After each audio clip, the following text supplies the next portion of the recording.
Olá, bem-vindo ao nosso canal. Na aula de hoje a gente vai falar sobre os nucleotídeos. A gente vai começar dando alguns exemplos de moléculas que a gente encontra dentro da célula e que são exemplos de nucleotídeos. Então a gente tem o ATP, que é a molécula energética, né, que todo mundo conhece, que é produzida lá durante a respiração celular, dentro da mitocôndria.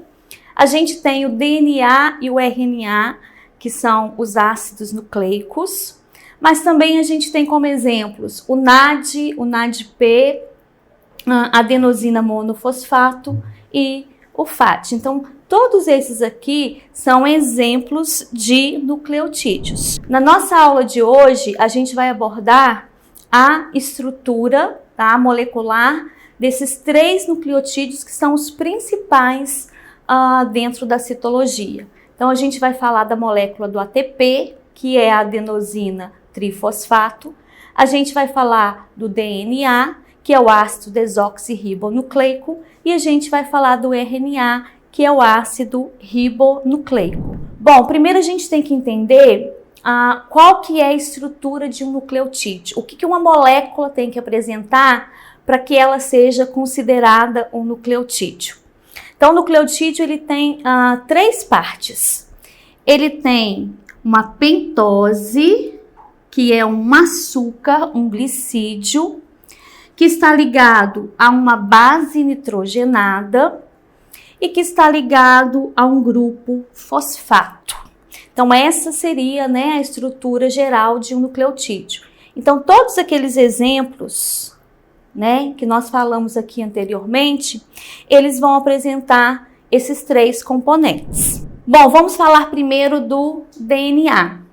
Então, o DNA, ele vai ter a sua pentose, ele vai ter a sua base nitrogenada e ele vai ter o seu grupo fosfato. O que acontece aqui no DNA? Na pentose, a gente pode numerar os carbonos que compõem esse glicídio. Então, a gente vai ter o carbono 1', o carbono 2', o carbono 3', o 4' e o 5'. Bom, o que acontece? A gente tem alguns grupos de bases nitrogenadas. Exemplos de bases nitrogenadas: a adenina, a guanina, a citosina, a timina e a uracila. Essas bases, elas são agrupadas em 2 grandes grupos: as purinas e as pirimídicas. Bom, qual que seria a grande diferença, entre esses 2 grandes grupos? A adenina e a guanina, elas derivam de uma purina e elas apresentam 2 anéis aromáticos. Ao passo que a citosina, a timina e a uracila, elas derivam de uma pirimidina e elas vão apresentar um anel aromático. O que acontece com os ácidos nucleicos? A timina é uma base exclusiva do DNA, ao passo que a uracila é uma base exclusiva do RNA. Bom, voltando aqui só um pouquinho, nessa figura anterior, então o que a gente tem que entender, tá? A nossa pentose do DNA é a desoxirribose e as bases nitrogenadas, então, do DNA podem ser a adenina, a timina, a citosina e a guanina. Bom, então como é que se forma a fita de DNA, ok? Ela se forma pela ligação de um nucleotídeo ao outro. Como que esses nucleotídeos eles se ligam? Sempre vai ser a pentose, que no caso é desoxirribose de um nucleotídeo, com o grupamento fosfato de outro nucleotídeo e assim por diante. Essa ligação que ocorre entre o carbono 3' de um nucleotídeo e o grupamento fosfato ligado ao carbono 5' do outro nucleotídeo recebe o nome de ligação fosfodiéster. O que acontece? A gente vai ter então uma sequência de nucleotídeos ligados uns aos outros, de forma que a gente sempre vai ter numa extremidade um carbono 5' e na outra extremidade do DNA o carbono 3'. Por isso que a gente fala, né, que essa fita de DNA ela é sentido 5', 3'. Daí a frase, né, o sentido da vida é 5', 3', se referindo à molécula de DNA, que é a molécula, né, teoricamente mais importante dentro de uma célula, que comanda todo o metabolismo dessa célula. Bom, então quando a gente, né, observa a molécula de DNA, a gente percebe que ela é formada por duas fitas, ok? Aqui a gente tem uma fita e aqui a outra fita. Essas duas fitas, então, elas vão se ligar por meio das suas bases nitrogenadas, de forma que entre a timina e a adenina, a gente tem a formação de duas ligações, duas pontes de hidrogênio.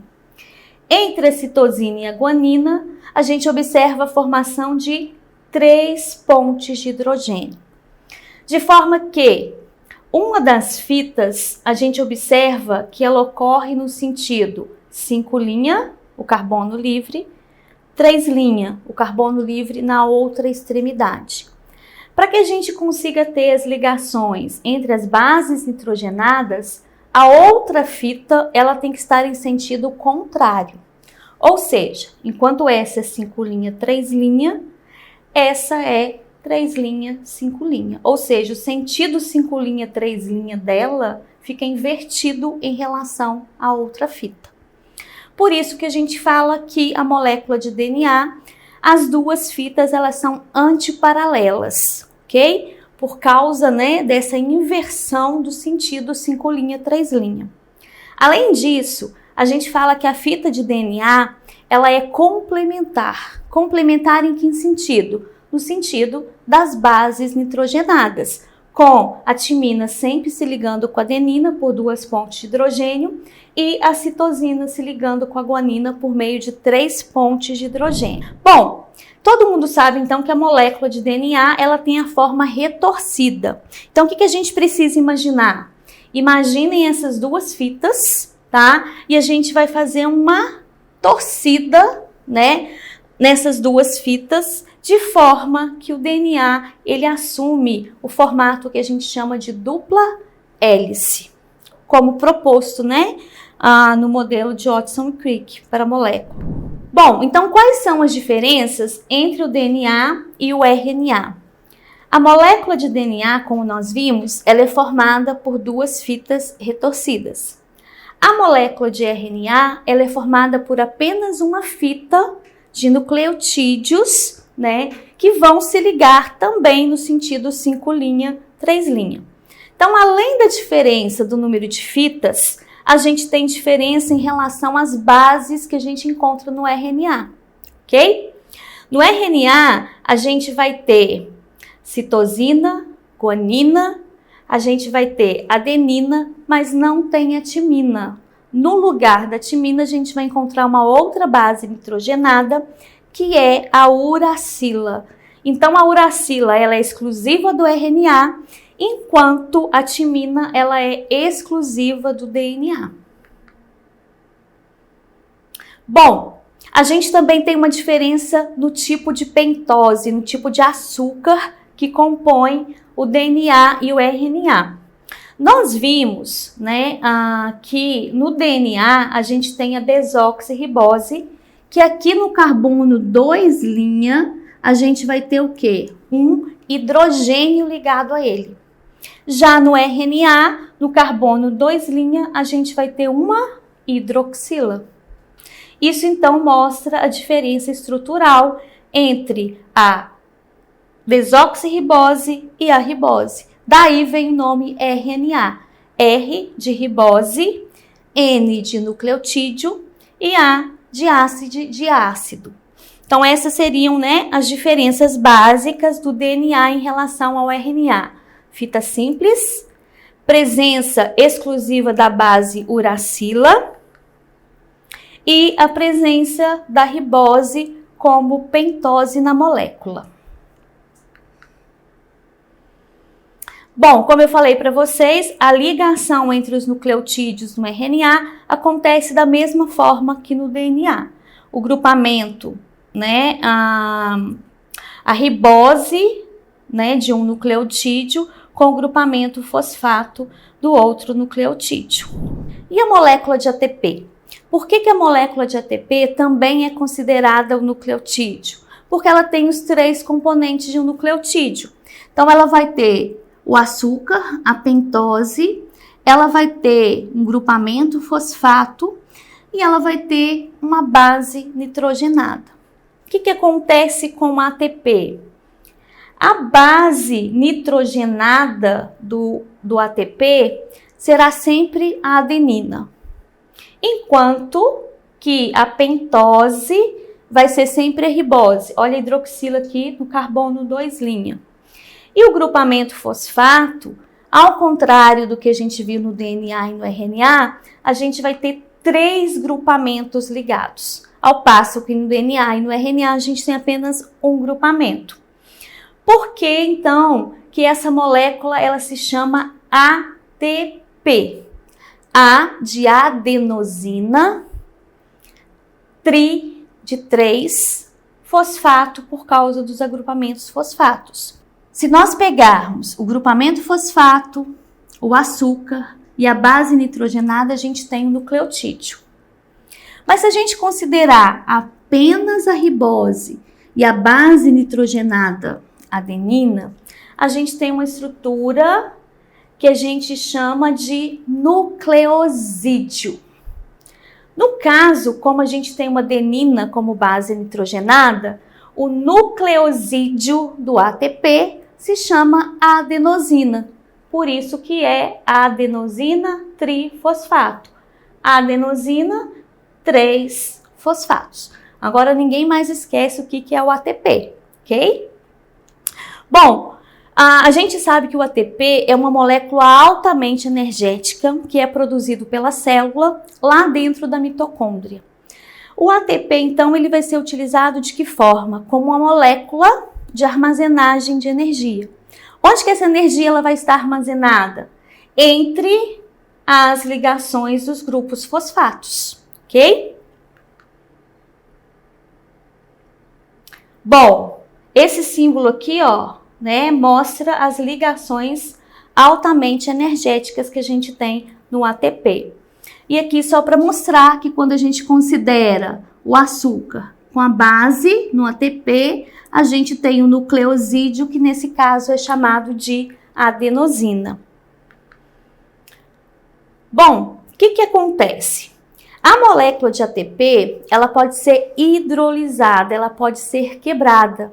E é nessa quebra, né, entre as ligações fosfato, é que é liberada a energia que a célula vai utilizar para o seu metabolismo e também, né, uma energia que vai ser convertida em calor para manter a temperatura corporal. Então, se eu tenho ATP, eu hidroliso esse ATP, significa que eu vou tirar um grupamento fosfato, liberando energia. Se ela era trifosfato e perdeu um fosfato, ela passa a ser chamada de adenosina difosfato. Como que ocorre a produção novamente do ATP? Ocorre por meio de um processo que a gente chama de fosforilação. O que seria a fosforilação? A adição de um fosfato ao ADP. Então, como tinha 2 com mais um fosfato, a gente forma novamente a molécula de ATP, adenosina trifosfato. O ADP ainda pode ser quebrado mais uma vez, né, liberando energia, formando a molécula de AMP, adenosina monofosfato. Bom, então nessa aula o que nós vimos? Nós vimos os 3 nucleotídeos, né, mais importantes dentro da citologia. Nós aprendemos a fórmula estrutural dos 3 e a gente aprendeu quais são as diferenças entre esses 3 nucleotídeos. Eu espero que vocês tenham gostado e que vocês tenham, aprendido a reconhecer e a diferenciar esses 3 nucleotídeos. Se você gostou, curte lá embaixo, aperta o sininho e compartilha com um amigo seu que também precisa entender de nucleotídeos. Tchau!